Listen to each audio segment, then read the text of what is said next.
Toen ik in maart 2010 de laatste hand legde aan mijn manuscript, boekte ik een vlucht naar Kinshasa. Ik wilde Etienne Nkazi opnieuw gaan opzoeken, dit keer met een cameraman.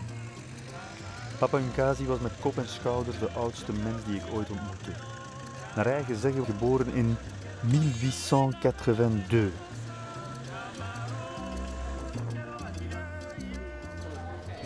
Maar 5 dagen voor mijn vertrek kreeg ik te horen dat hij pas gestorven was. De familie was net terug van de begrafenis in zijn geboortedorp.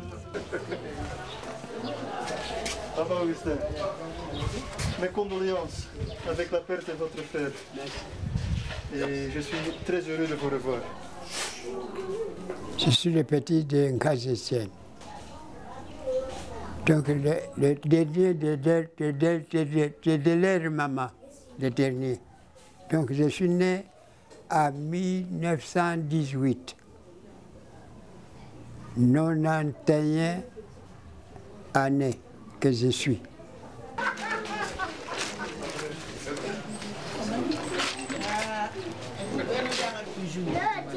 Quand nous sommes partis au village, toute la journée, ce n'est que danser, boire, faire tout. Puisque beaucoup de gens que j'ai trouvés au village, beaucoup de gens que j'ai trouvés au village. Les autres arrivent ici, et que nous avons entendu Etienne est mort, puisque Etienne, le premier type qui était resté 129 ans chez nous.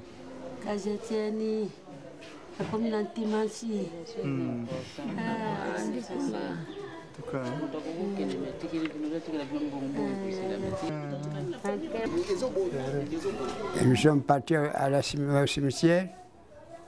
On m'a dit de parler, mais je n'ai pas voulu dire quelques mots parce que j'étais pleuré. Je trouve que mon frère est parti. Moi, j'étais resté seul. Les 2 frères sont partis.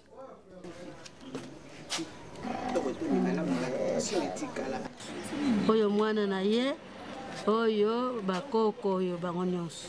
Bakoko Etienne.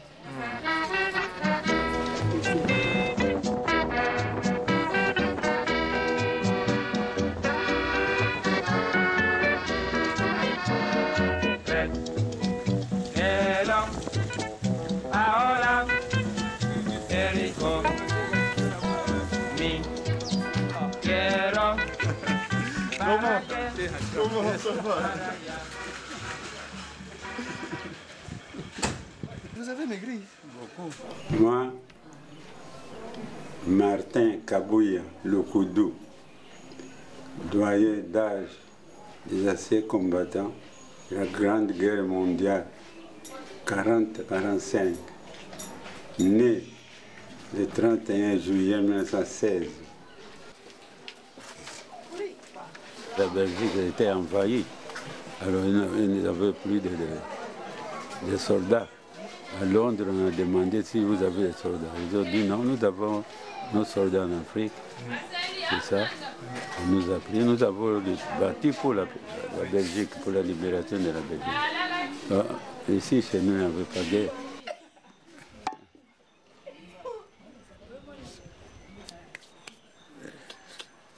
Il y aura tantôt 50 ans, pas de première guerre, il n'y a pas d'assistance.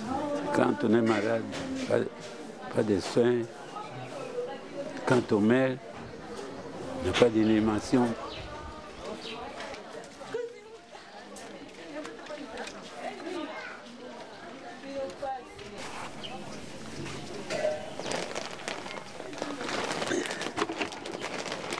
Est-ce que la défense congolaise aura pitié de nous?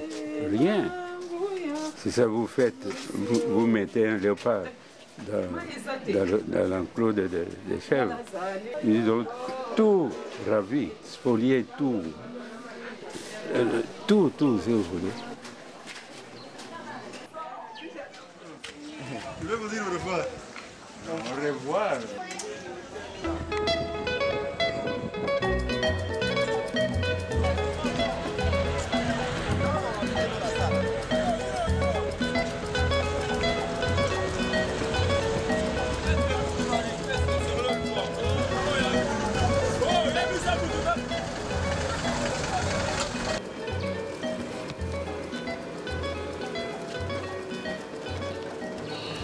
Je m'appelle Sœur Apolline Lemol. Je suis née à Lubumbashi 12 octobre 1928. J'ai eu ma vocation à Kisangani en 1943. J'avais 15 ans. Une fille de 14 ans préparait déjà le mariage, dans les temps anciens. Et alors, moi, à 15 ans, j'ai décidé, je pense que je vais me faire religieuse. Et alors, papa a baissé un peu la tête, et puis il a dit, Dieu m'a donné, Dieu a pris, qu'elle aille servir Dieu. On voit que la pauvreté d'ici est autrement, que les gens ne savaient pas organiser les biens qu'ils ont. Ah, ça veut dire diamants, or, sur place. Et ce sont d'autres qui amènent à leur pays. Et nous-mêmes, on est là toujours pauvres.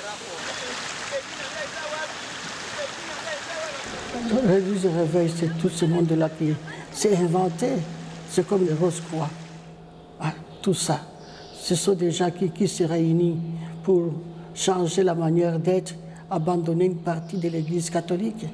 Souvent, c'est pour avoir leur bien personnel, de ceux qui sont pasteurs, presque. Et les autres qui sont là-dedans n'ont rien. Ambiance.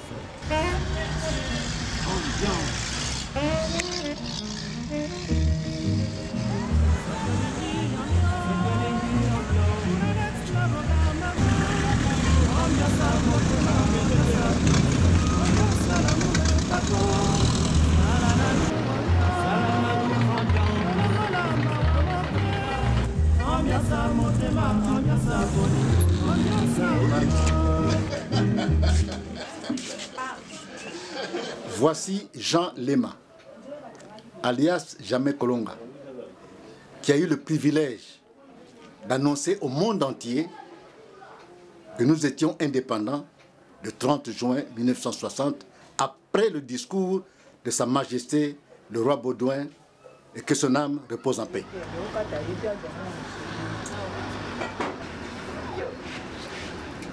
Mon nom, Jamais Kolonga, ce n'est vraiment pas mon nom propre. C'est un sobriquet que j'ai eu parce que j'ai eu à danser avec une Européenne au temps où le noir ne pouvait pas florer un Européen. Mon patron, M. Vermeulen, mariera sa fille à un Portugais, directeur de la SEDEC. C'est au cours de ce mariage, je ne sais pas ce qui m'a pris, je me suis mis debout, je suis allé demander à une femme européenne si elle pouvait danser avec moi. Au vu et au su de tous les invités. Cette femme, sans broncher, ayant eu l'accord de son mari tacitement, s'est mise debout, arrangeant sa robe. Elle et moi, nous avons tournoyé sur la piste. Et après avoir dansé, avec toute la politesse d'un gentleman, je dirais merci à son mari. Et à mon retour, à la place où j'étais assis avec Kabasile, quelqu'un dira, Vieux Calais, Moto et Bakolonga était. Alors Kabasele qui dira, il est Jamais Kolonga. C'est-à-dire, on ne peut pas le vaincre.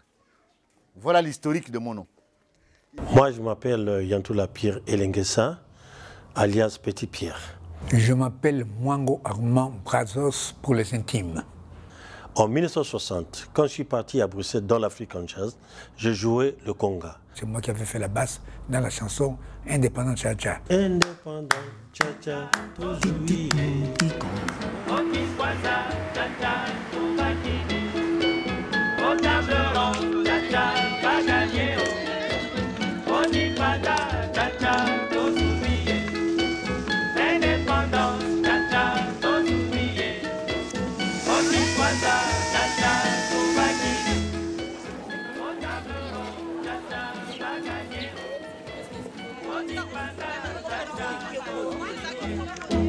Je m'appelle Isidore Kabongo Kararakanda.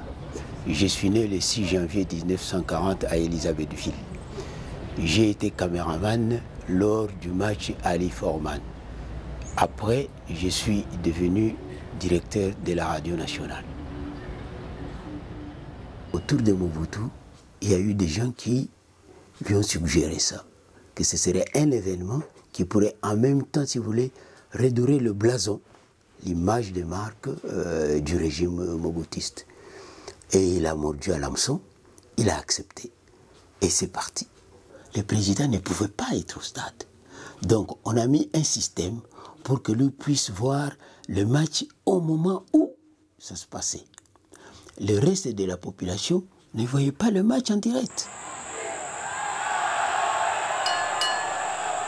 Tout ce que Kinshasa compte des frimeurs, tout ce qui compte des playboys, tous ces gens-là qui voulaient être vus, c'est là on donnait de l'argent. Je serai à tel endroit et tout filmer, il faut. Moi, je sais qu'à un moment, j'ai eu des gens qui m'ont frappé à l'épaule. En disant hey, attention, hey, à droite. Donc à droite, bon, il y avait quelqu'un là-bas, en fait, je devais filmer tout ça. Et ça c'était vrai, il y a eu des choses comme ça. La marche de l'espoir, c'était, il faut réouvrir les portes du palais du peuple. La conférence nationale souveraine ne pouvait pas s'arrêter. Et le régime Mobutu a été très répressif. Ils ont envoyé l'armée. Et mon épouse a vu des cadavres. Il y a eu beaucoup de morts et tout ça, mais ils ont utilisé aussi ce qu'on peut appeler, moi je sais pas, des napalms. Moi j'ai eu des brûlures ici, c'était des choses comme des napalms, des histoires comme ça. Ma jambe a été brûlée.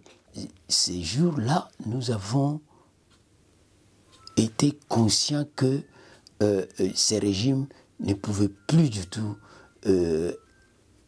parler en notre nom. On ne se reconnaissait plus dans les dirigeants politiques de ces époques. Bon, j'ai dit Mobutu, mais c'était toute la classe politique. 10 keer reisde ik naar Congo. Honderden mensen sprak ik. Zelden machthebbers, maar gewone Congolezen. Al hou ik niet van dat woord gewoon. Je suis Bibiche Marie-Louise Mombo, journaliste culturelle. Je vis à Kinshasa. Je suis écrivain. Ici à Kin, il y a combien de chaînes finalement? Oula, une cinquantaine. Il y en a trop et ce qui est marrant, c'est que tout le monde se copie et tout le monde fait exactement la même chose. Maintenant, ça me frustre parce que je trouve que c'est un beau gâchis. C'est un beau gâchis, c'est un moyen d'atteindre, d'informer, de partager, et on ne l'utilise pas comme il faut.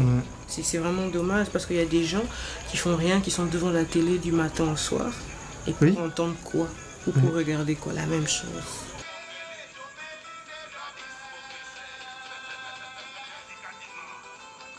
Et là, c'est quoi? C'est encore la bière? Ça, c'est la...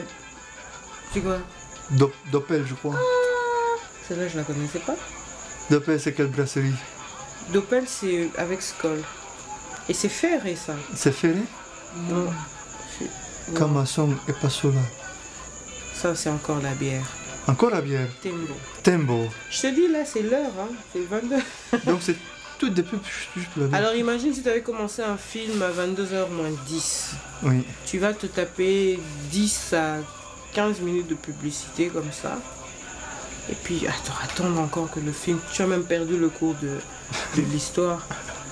Mais ça donne soif, en tout cas. Bah oui, c'est ce que tu es en train de boire la concurrence. Mais là, la bière ne passe même pas. Merci.